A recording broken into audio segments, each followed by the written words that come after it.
Hola amigos, bueno, hoy es 4 de mayo de 2018. Ya he venido haciendo pues los talleres anteriores en procesal penal con unas últimas decisiones de la doctora Patricia Salazar Cuéllar en materia pues procesal. En esta ocasión voy a entrarme en la domática y arranco pues con el esquema funcionalista sistémico de Günther Jacobs. No pretendo hacer en 45 minutos toda una disertación sobre un tema tan complejo que le dura unos semestres haciéndolos, pero sí voy a dividirlo en varias sesiones porque el tiempo no me alcanza, y entonces voy a tener precaución con ustedes, mis amigos, algunos abogados penalistas que sé que saben muy bien, manejan este tema de la domática penal. Es lo más apasionado que existe en el derecho penal. Un joven me dice a mí: Miguel, es cierto que es peligroso ejercer el derecho penal, pero yo le acabo de responder y decirle: mire, es peligroso siempre y cuando no se haga con ética. El abogado penalista o cualquier abogado en esta profesión se tienen riesgos, pero es obviamente que estos se potencializan, se generan más riesgos siempre y cuando usted no lo ejerza con ética. Hay abogados que obran deshonestamente.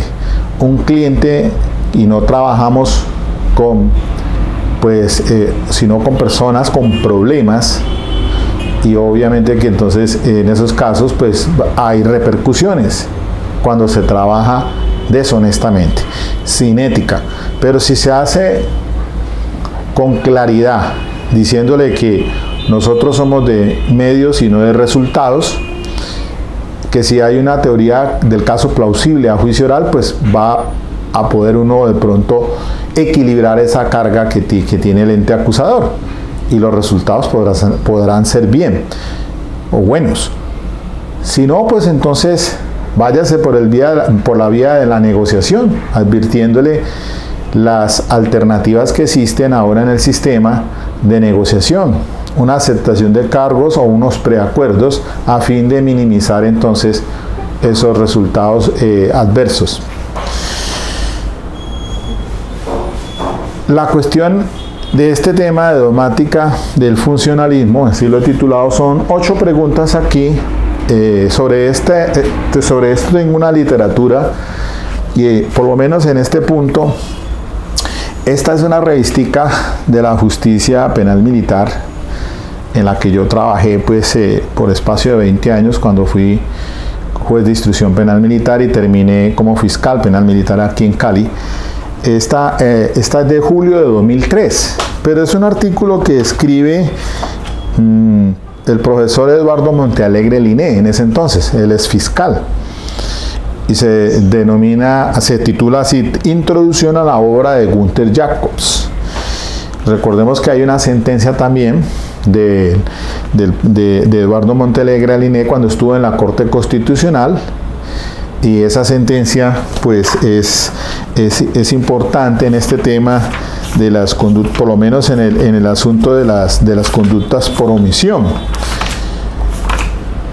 Y adentrándome pues al tema, bueno, ahorita se las doy el referente, lo encuentro por acá en mis apuntes, pero bueno, hay una sentencia de CEU, de unificación, creo que la 1184, si mal no estoy, es del 2001 o del 2002, bueno, del ponente en ese entonces Eduardo Montealegre Liné, quien después fuera el fiscal, y este artículo pues es de él, y pues hace referencia entonces a la introducción, como dice allí, se titula a la obra de Günther Jacobs.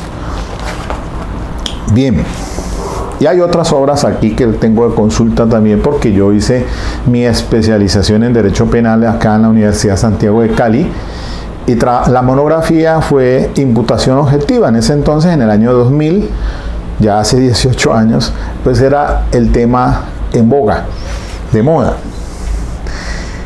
Y también pues recomiendo una obra que se llama Derecho Penal en la Sociedad del Riesgo.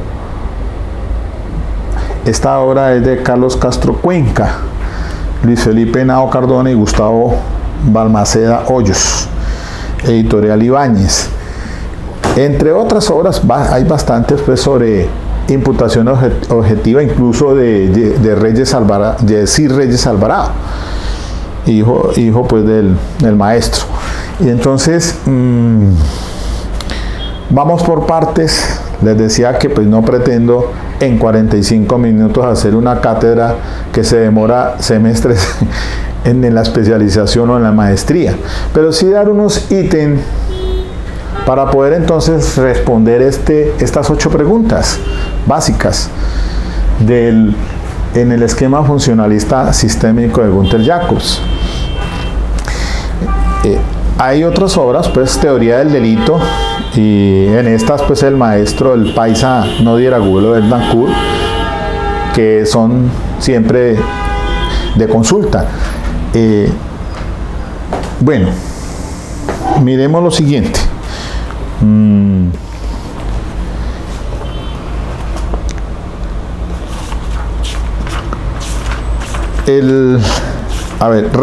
Vamos a referir primero a unos sociólogos pues que son la base de estos estudios sobre el funcionalismo. Entonces comencemos por Talcott Parsons, un sociólogo nacido en 1902 y falleció en 1979. Este sociólogo estadounidense, profesor de Harvard, es uno de los mayores exponentes del funcionalismo estructuralista en sociología. Son las bases pues, de esto. Dicha teoría sostiene que las sociedades tienden hacia la autorregulación, así como a la interconexión de sus diversos elementos, valores, metas y funciones. La autosuficiencia de una sociedad están determinadas por necesidades básicas, entre las que se incluían la preservación del orden social, el abastecimiento de bienes y servicios, la educación como socialización y la protección de la infancia.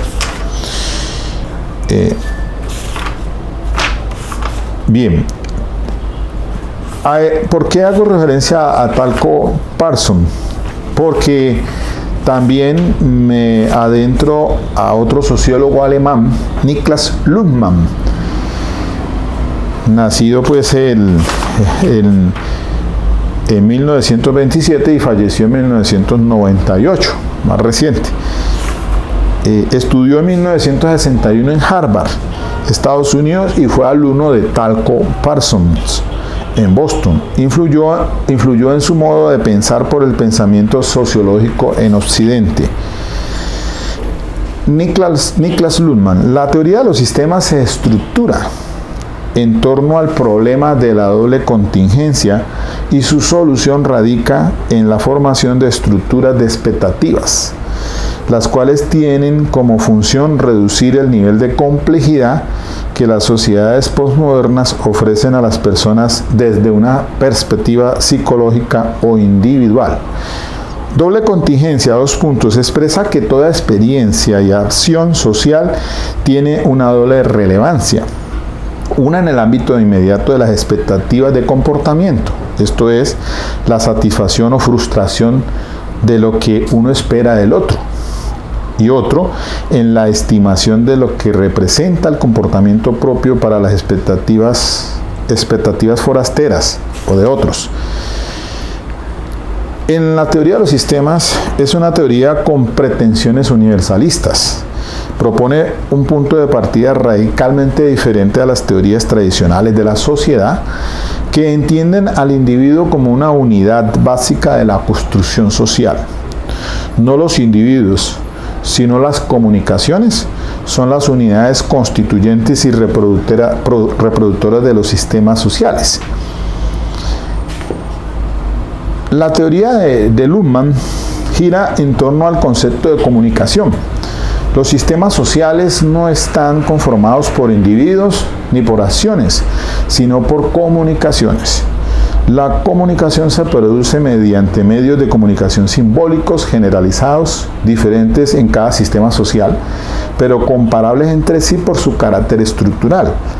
Por ejemplo, el sistema económico opera con el medio dinero, el sistema judicial con la justicia y la política con el poder. Estos medios determinan la codificación de sistemas.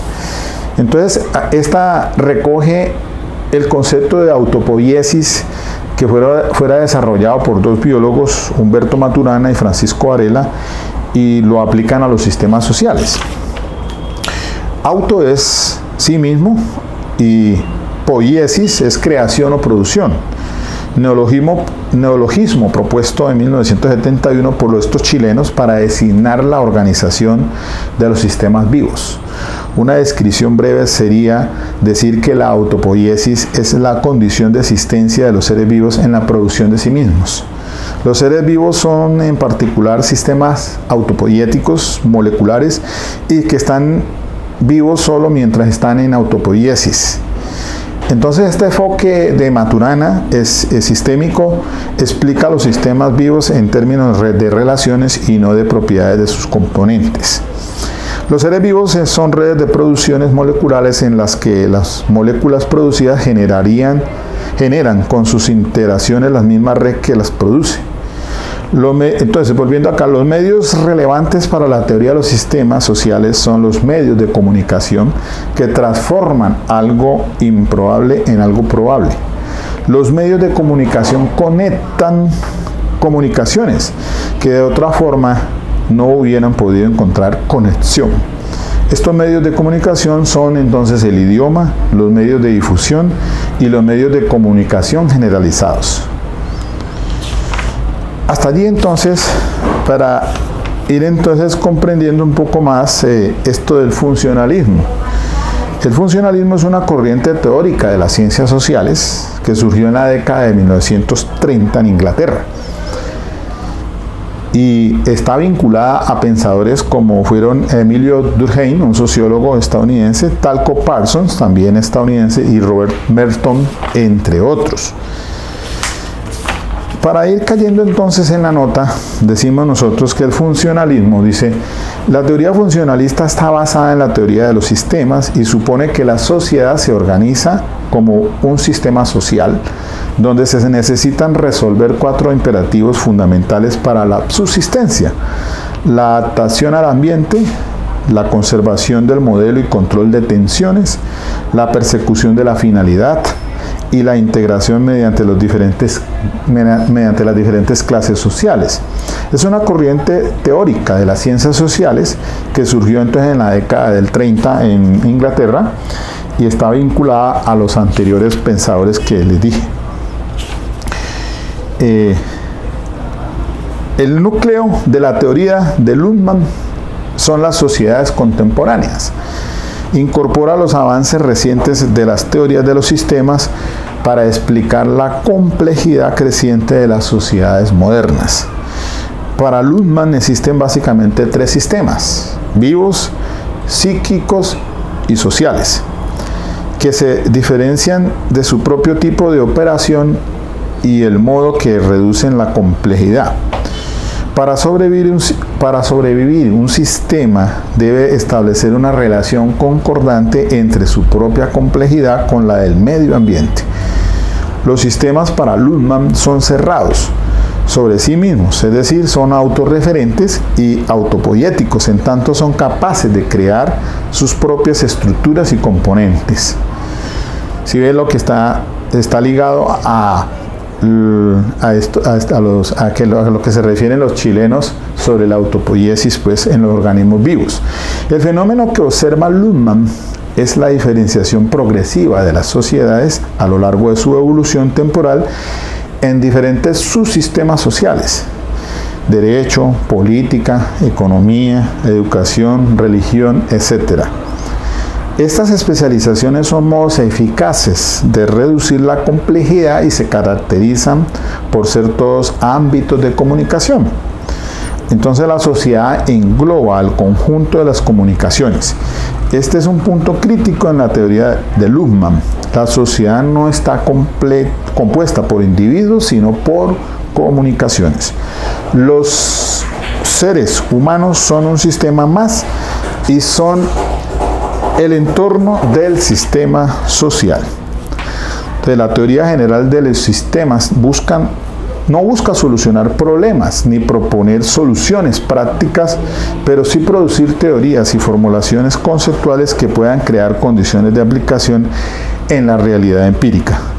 También podemos decir que es un punto de vista global desde el que se deberá analizar todos los tipos de sistemas.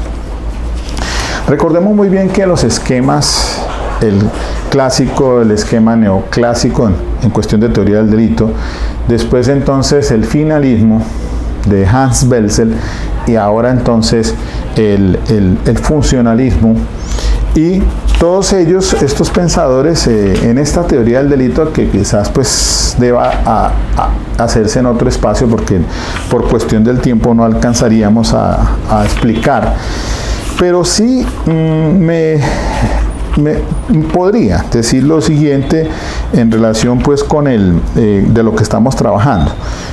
Si del finalismo, y aquí en la cuestión de endomática, pues hablando del esquema finalista de Hans Belzec, hay algunas situaciones o figuras jurídicas dentro del actual Código de Procedimiento Penal que tienen esa posición. Es decir, ha habido una sucesión o tránsito desde las anteriores códigos procesales al actual pues que rige la 906 del 2004, que es el Código pues de Procedimiento Penal, para darle entrada a un sistema acusatorio de tendencia adversarial. Pero hay figuras que están en el Código Penal, del Código del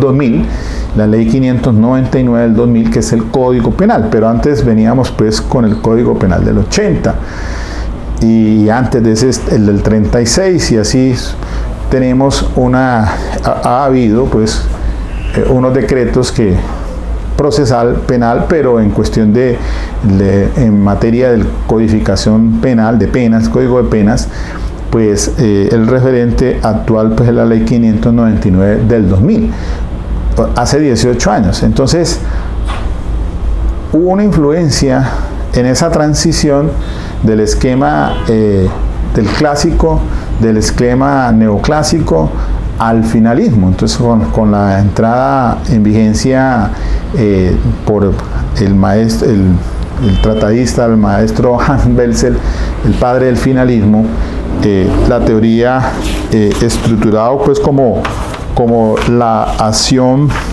de Belzec, que es la acción final, no solamente causal, dice la finalidad es evidente y la causalidad ciega.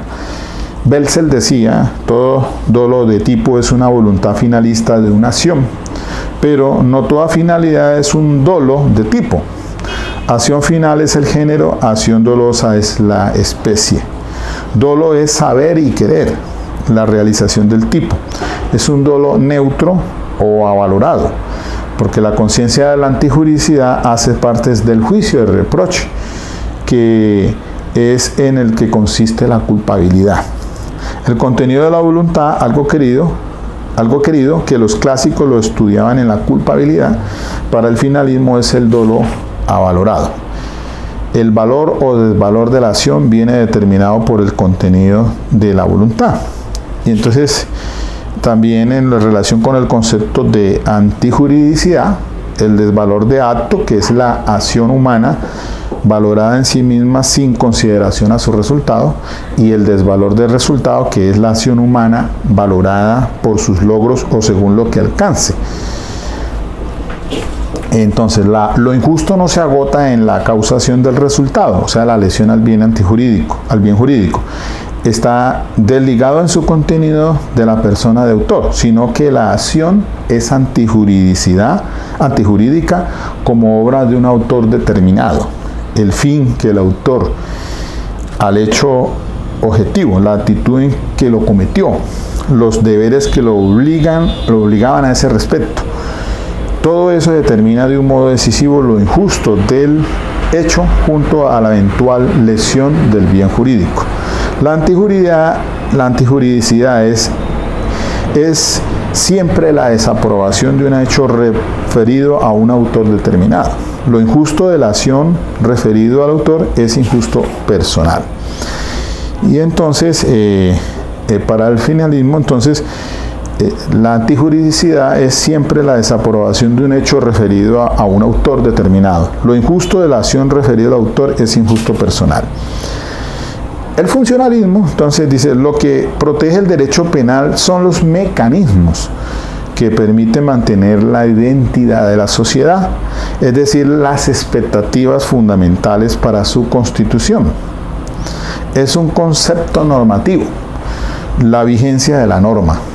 Lo relevante no es una lesión externa de una situación valiosa, ejemplo, la vida o la propiedad, sino el significado de la conducta. Con su comportamiento el infractor expresa, o sea, entre paréntesis, comunica, que para él no rigen las expectativas fundamentales, sino su propia concepción del mundo. Bueno, ya con esas bases así, grosso modo, pues entonces sí podemos adentrarnos a mirarlo para resolverlo del taller. Dice entonces la primera pregunta. En el sistema funcionalista de Gunther Jacobs, el derecho no se concibe como protector de bienes jurídicos ni en instrumento de valoraciones, sino en un instrumento de estabilización social. ¿Falso o verdadero? Pues ya creo que ustedes van dando la respuesta. La segunda, la finalidad de la norma no es mantener la vigencia de la norma como modelo de contacto social. ¿Falso o verdadero? Pues también es falso, porque obviamente que sí, la finalidad de la norma sí es mantener la vigencia como modelo de contacto social. Tercero, lo que protege el derecho penal son los mecanismos que permiten mantener la identidad de una sociedad, es decir, las expectativas fundamentales para su constitución. Verdadero. Cuarto, el juicio de imputación se fundamenta entonces en la delimitación de ámbitos de competencia. Entonces se habla de competencia por organización y competencias institucionales. Eso es verdadero. Quinto, solo se responde por las conductas que debo desarrollar o evitar en virtud de los deberes que surgen de mi ámbito de responsabilidad y que se desprenden de los alcances de la posición de garante. Cierto. Sexto, el riesgo permitido, el principio de confianza, las acciones a propio riesgo y la prohibición de regreso no son criterios que sirven para concretar el juicio de imputación. ¿Verdadero o falso? Es falso, porque en realidad sí sirven para concretar el juicio de imputación. Ahora les voy a dar a ustedes entonces unos radicados para que los revisen sobre estos temas: el principio de confianza, el riesgo permitido, las acciones a propio riesgo y la prohibición de regreso. Séptimo, demostrada la creación de un riesgo jurídicamente desaprobado, se requiere además una realización del riesgo, verdadero. Octavo, criterios como el fin de protección de la norma de diligencia, la elevación del riesgo y el comportamiento doloso o gravemente imprudente de la víctima o un tercero sirven para saber cuándo se trata de la misma relación de riesgo y no de otra no atribuible al autor. Eso es verdadero. Este tema en sí pues es complejo, y entonces normalmente pues cuando nos preguntan y dicen, bueno, pero ¿y la domática penal para qué tanto sirve? Sí, hombre, yo creo que es cierto que hay una gran estadística, por ejemplo, en casos que yo he llevado, por ejemplo, acá en Defensoría de Menores en adolescencia, casi ya a 200, más o menos un índice de 200 casos ya en promedio se han atendido en 3 años, pero es un 1% el que se resuelve con domática. Por ahí unos asuntos de el error de tipo y el error de prohibición. Entonces, en cuanto a para resolver un caso de pronto en que se ha incurrido en esa clase de situación. Pero en esencia casi el 90%, 99.9% ya se ha ido más bien se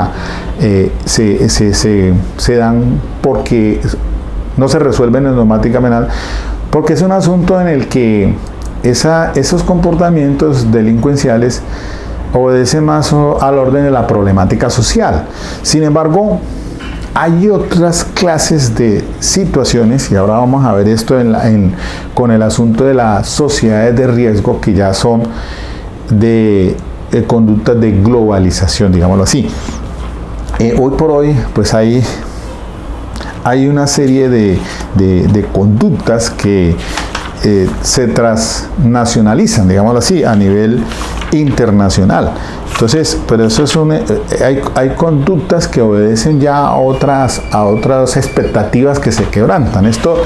Diríamos que esto es para resolver a veces algunos casos básicos y más que todo con incidencia culposa en la generación del riesgo. Entonces, es interesante la cuestión, y como les digo que yo creo que esto pues no, obviamente que no lo puedo agotar en 45 minutos. Esto se necesita vamos a darles unos talleres a esto, a ver si de pronto pues abordamos ampliamente algunos conceptos que son importantes irlos teniendo presentes. Pero quiero pues significarles si hay una obra, yo la que les cité ahora, el derecho penal en la sociedad de riesgo, de la editorial Ibáñez, esta obra de Carlos Castro Cuenca. Entonces, miremos a ver si aquí lo puedo contextualizar un poco mejor.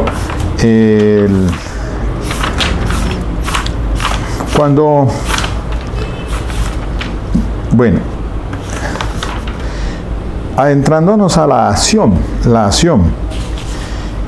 que es el acto mediante el cual de manera antinormativa se quebrantan reglas de convivencia humana en la sociedad contemporánea.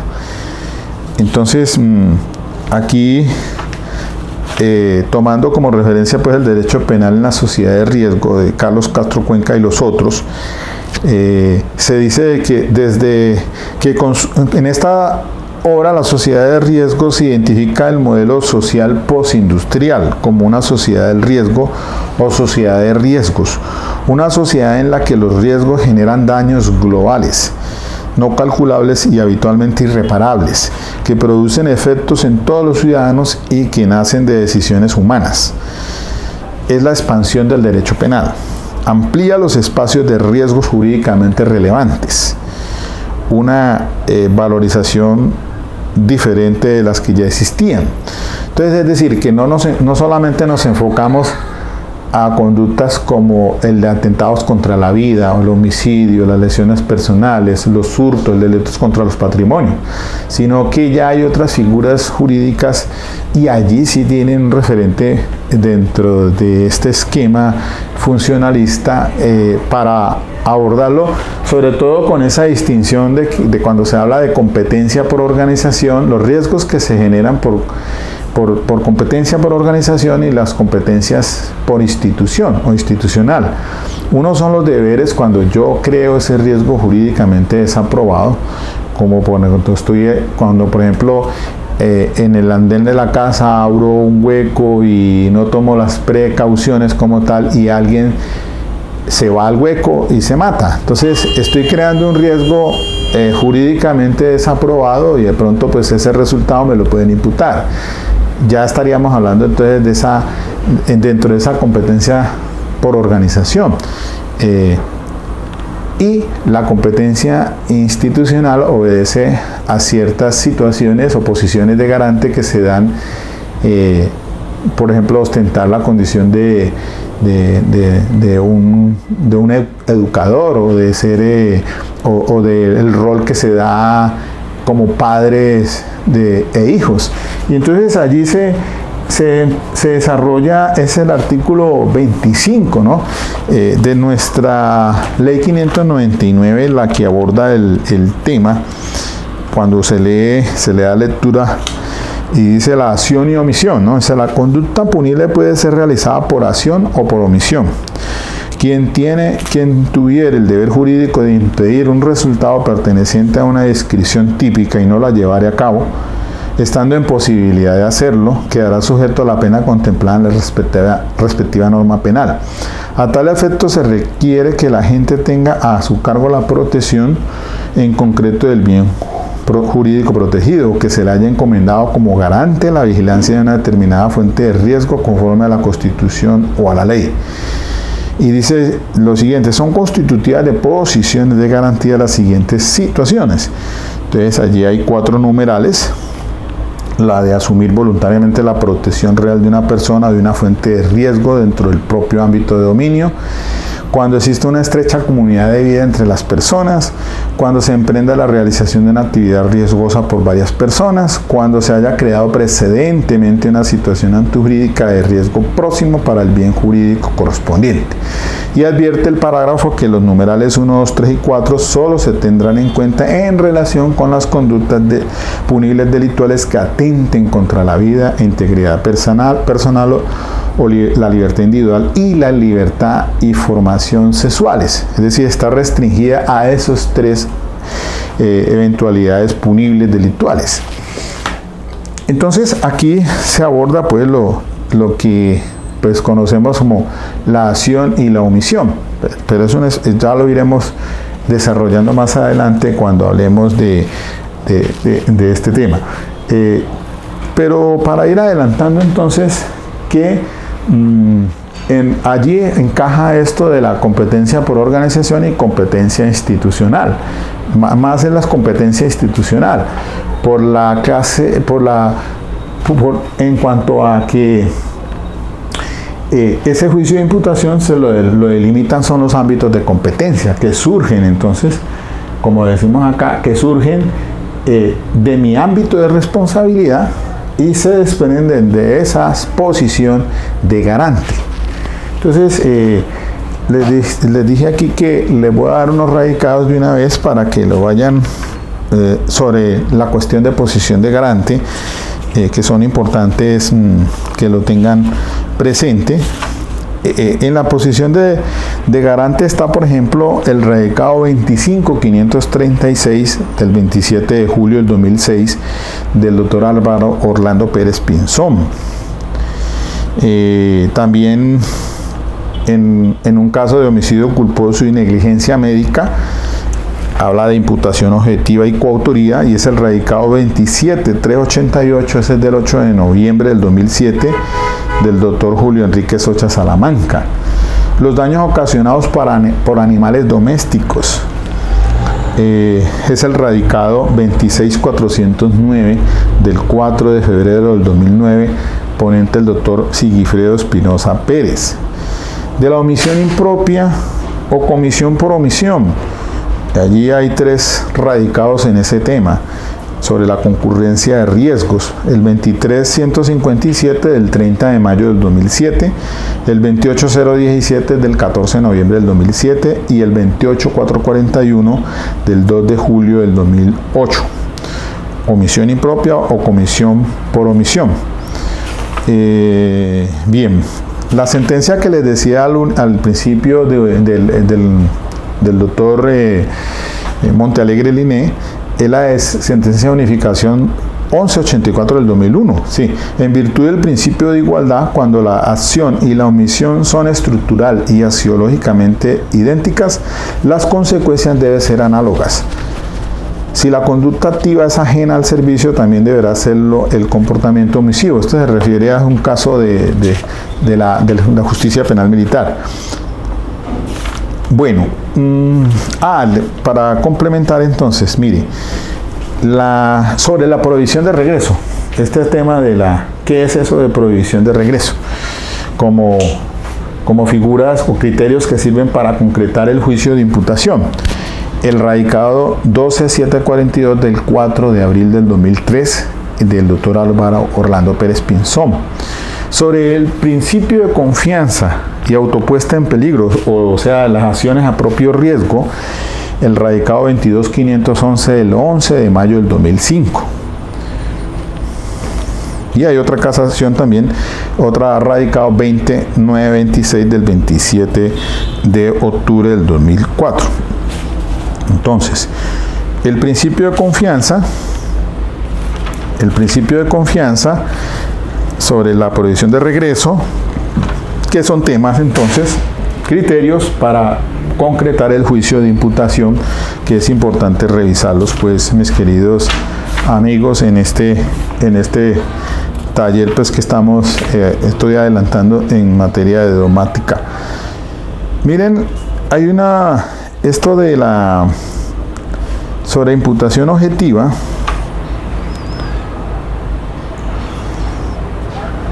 El principio de confianza y el riesgo permitido. Se puede consultar también esta sentencia 16636. 16636, esta es del 20 de mayo del 2003, componencia del doctor Álvaro Orlando Pérez Pinzón. Principio de confianza y riesgo permitido. Se trata de un conductor de un bus que deja ir colgado en la puerta a un pasajero. Entonces allí para resolver el problema, la simple relación de causalidad material, la cual no es suficiente para concluir en la responsabilidad penal. Debe demostrarse que la consecuencia lesiva es obra suya, que depende de su comportamiento como ser humano. Entonces hay una relación causal allí: conducir un bus, que es una actividad peligrosa, superación del riesgo permitido con pluralidad de infracciones, y la caída de la víctima por conducta culposa imputable al guía de la máquina. Ahí entonces se aborda este tema del principio de confianza y el riesgo permitido. También sobre el principio de confianza se puede consultar el radicado 17765 del 17 de septiembre del 2003. Es una sentencia de única instancia. De imputación objetiva también se puede revisar el radicado 22941 del 2006. Es un caso de una niña de 2 años que viaja con sus padres a un condominio en el Rodadero, el 29 de marzo del 97, y en un descuido del padre en la recepción, la niña se ausenta y se halla en el fondo de un tanque que almacena agua.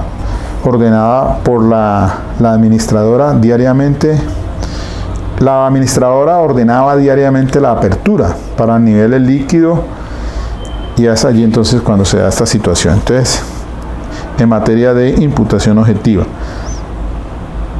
este radicado también, el 16636 del 2003, que es un conductor de un bus, permite ir a un anciano ebrio que persistió irse sentado casi en la entrada del bus. Se cae y se mata. El radicado 12742 del 2003, 5 pasajeros de partida optan de común acuerdo de dirigirse a otra ciudad, pasan un retén violándolo y uno de los ocupantes se baja y dispara contra la policía. El conductor dispara contra el policía. Ahí entonces se da una otra situación pues allí sobre imputación objetiva. Bien, entonces les dejo en materia de consulta sobre este tema. Tiene que ver pues de lo que estamos hablando, el tema pues por el cual hago el taller, o en que me soporto o me fundamento, pues entonces es para finalizar en este trabajo que hiciera Eduardo Montealegre Linet en el año 2003, julio del 2003. Quizás todavía por esa época era magistrado de la Corte Constitucional, pues la sentencia de unificación que les acabo de decir es del 2001. Bien, entonces sí, sobre el tema de introducción a la obra de Günther Jacobs, y con base en ellas entonces es que resolvemos esas 8 preguntitas que sirven para tenerlas entonces como referencia. Bueno, poco a poco entonces iré pues abordando estos temas en domática, que yo sé que esto es muy difícil, obviamente que esto no es nada fácil. Y entonces lo que les decía ahora, bueno, pero y entonces, Miguel, ¿será que de que sirve algo la domática penal? Pues claro que sirve, hombre, por favor. Les decía yo el caso de pronto que atendí en estos días.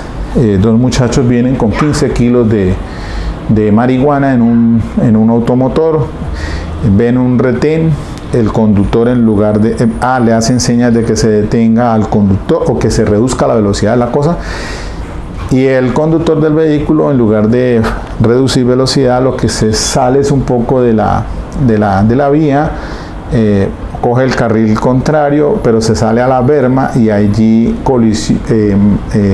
le golpea a un agente del tránsito y le produce trauma cráneoencefálico, falleciendo allí. Pero siguen huyendo, la policía los alcanza.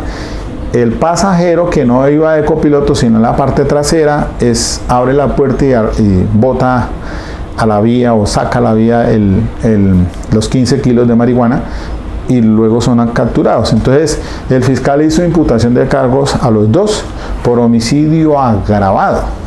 Entonces ahí estoy en la discusión, y además de porte ilegal de armas, obviamente, como coautores.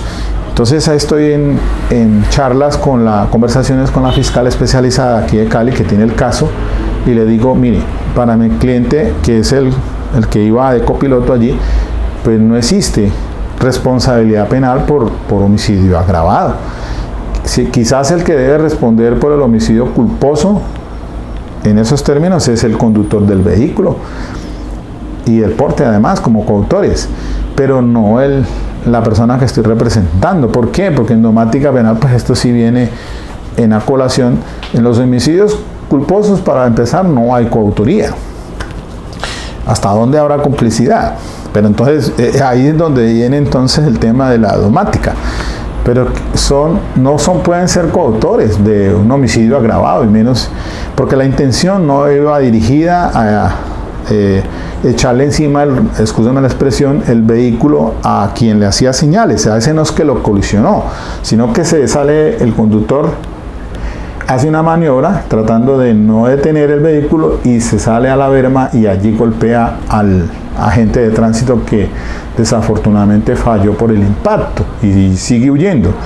Entonces, ¿qué responsabilidad va a haber desde el punto de vista cómo va a hacerle los cargos al copiloto, y menos como coautor en un caso donde hay una infracción al deber objetivo de cuidado? Es un delito imprudente. Puede ser, entonces lo manejamos o culpa con representación o culpa sin representación. Entonces ya es otro tema en domática penal. Pero de hecho el conductor debe responder por infringir la infracción al deber de cuidado. Nunca tuvo, pienso yo, la intención de dolosa, consciente y voluntad, acción final dirigida a producirle la muerte al que le estaba diciendo que se detuviera. Entonces ahí sí, no, porque no lo hizo de esa manera, no fue que obró. Ese señor debe responder por homicidio culposo, no por homicidio doloso. Mi cliente, de nada, solamente el porte ilegal de armas como coautoría. Y eso que estoy tratando de indicarle a la fiscal, que degrademos la conducta a complicidad para obtener una de 10 años que está el tipo penal por la cantidad de droga, que quede en 5 años. Entonces, ahí sí viene en a colación el tema. Y ayer estaba en un caso de menores donde hay una coautoría en un delito de carácter sexual. Y aquí viene entonces también en domática penal sobre el tema de si cabe la coautoría y complicidad en el tema en un delito de tipo sexual, de carácter de índole sexual. Es otra discusión también en domática que pues es interesante. Y no viene pues aquí ahora el tema a desarrollar ese punto, pero lo que quiero significar es que hay figuras jurídicas para que se dé coautoría o pues es una complicidad, es una situación que hay que tenerla clara desde el punto de vista domático penal. Entonces, por ejemplo, para decir el tema el del conductor del vehículo de que transportaba esos 15 kilos de marihuana, si creó un riesgo jurídicamente desaprobado y si ese riesgo se concreta en el resultado. Entonces ahí viene todo el tema de los criterios, principio de confianza, acciones de propio riesgo, provisión de regreso, y lo último, criterios como fin de protección de la norma, la elevación del riesgo, el comportamiento doloso gravemente imprudente de la víctima o un tercero. Entonces es importantísimo, y mire que efectivamente la doctrina, la jurisprudencia es importante y hay amplia que se puede consultar sobre estos temas, sobre, dígase usted por ejemplo la diferencia entre el error de tipo, el error de provisión y según qué esquema finalista se aplica allí o si sigue nuestro código penal. El Código Penal, la Ley 599 del 2000, diferente al Código Penal, pues la Ley 100 del 80, que era el Código Penal con un esquema más de énfasis, esquema clásico o neoclásico, y ya después entonces hablamos para el 2000 ya con una pues tiene una aplicación finalista y también mire que el artículo 25 ya aborda funcionalismo.